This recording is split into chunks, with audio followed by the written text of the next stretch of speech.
Oi, pessoal, tudo bem com vocês? Meu nome é Mariana, sou plantonista de Química do Poliedro de Campinas e hoje eu vou ajudar vocês com essa questão da UFG. Bom, essa questão nos fala de um experimento, tá? E esse experimento acontece seguindo alguns dados, algumas características. Bom, inicialmente ele fala que nesse experimento o volume do gás injetado é de 90 centímetros cúbicos. E eu tô tomando cuidado aqui de todos os dados que for captado desse exercício, eu já vou deixar na unidade correta, tá? Porque isso vai facilitar as nossas contas no final. E como que eu sei qual é essa unidade correta? Bom, o exercício te dá o R, certo? Ele fala que o R é 0,082 atm, litro, mol por Kelvin. Então, todos esses dados que eu estiver recebendo, eu vou ter o cuidado de transformar igual às unidades que eu tenho no meu R, tá bom?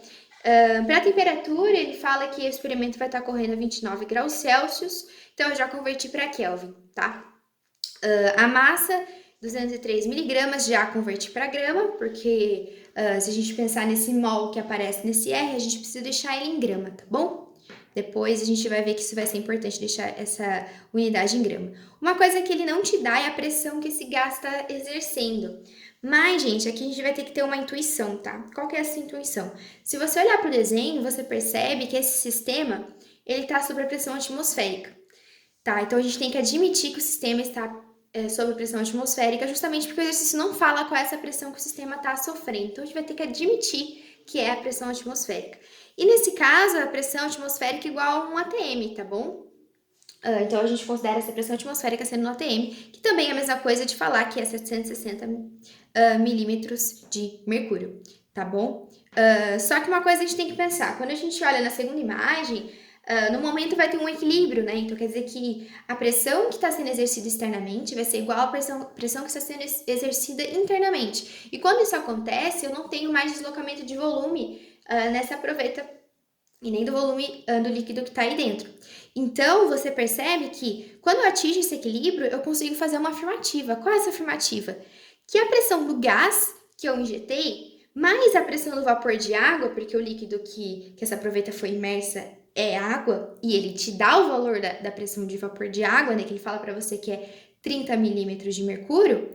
Quando eu tiver, então, a soma dessas duas pressões e eu estiver no equilíbrio, a soma dessas duas pressões dará a pressão atmosférica, beleza? Porque eu atingi o equilíbrio. Fechou? Então, o que eu vou fazer aqui? Eu vou descobrir qual é a pressão do gás.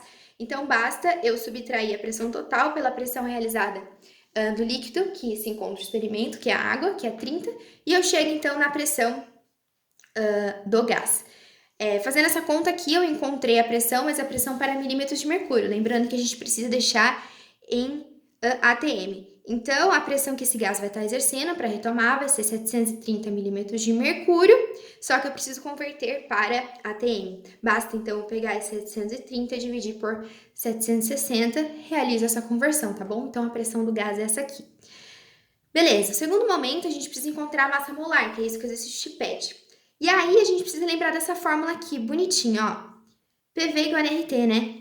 Esse N, eu consigo abrir esse N e encontrar massa sobre massa molar. Então, quando eu faço a abertura desse N aqui, eu consigo encontrar a incógnita que eu quero descobrir.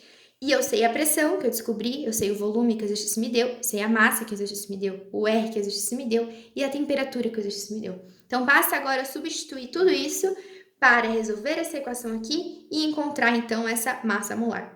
E a massa molar, se eu fizer certinho aqui, aplicando os conceitos matemáticos, eu vou chegar em 58,1 gramas, tá? Pode considerar 58, que vai te ajudar na hora de você calcular quantos carbonos ou quantos hidrogênios, considerando que seria um hidrocarboneto esse gás, né?